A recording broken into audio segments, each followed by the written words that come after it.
Լույս արևելքում միսիոներական միությունը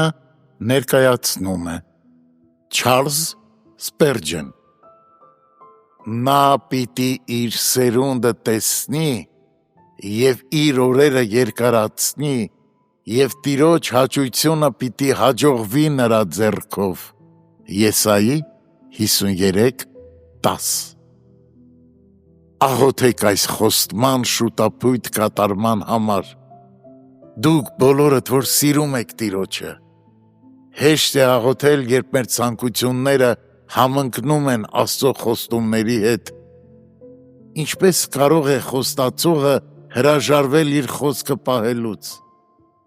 Անփոփոխ ճշմարտությունը չի կարող իրեն նսեմացնել ստով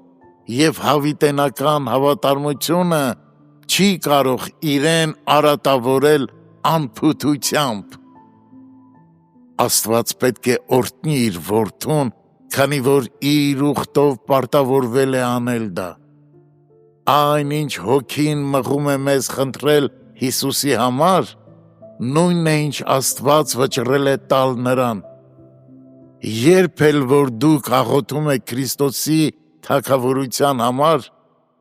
թող ձեր աչքերը տեսնեն այն երանելի օրվա լուսաբացը,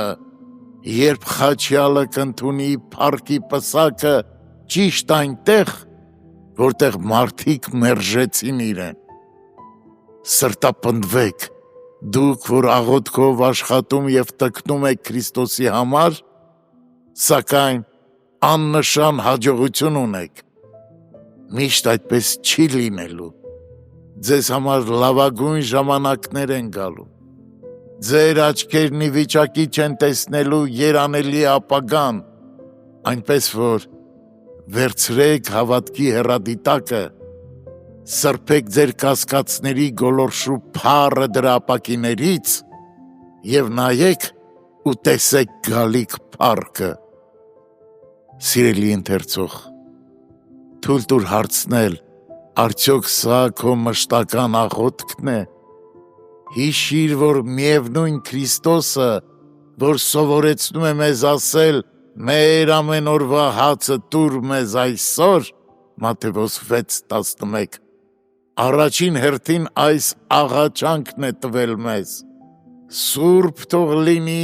քո անունը, գա քո արքայությունը,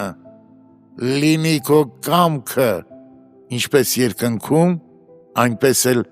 երկրի վրա» Մատթեոս 6:9-10։ Թող չլինի այնպես, որ քո բոլոր աղոթքները կապված լինեն քո սեփական մեղքերի, սեփական կարիքների, սեփական անկատարության և սեփական փորձությունների հետ։ Թող դրանք վեր բարձրանան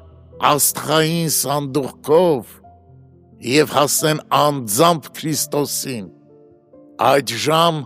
մոտենալով արյունով ցողված քավության տապանակին, այս աղոթքն արա. «Տեր,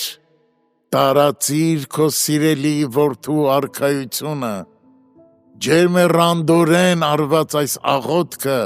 թևեր կտա քո անձնվեր հոգուն։ Հիշիր, որ դու կարող ես քո աղոթքի անկեղծությունն ապացուցել, ջանալով նպաստել Տիրոջ փառքին։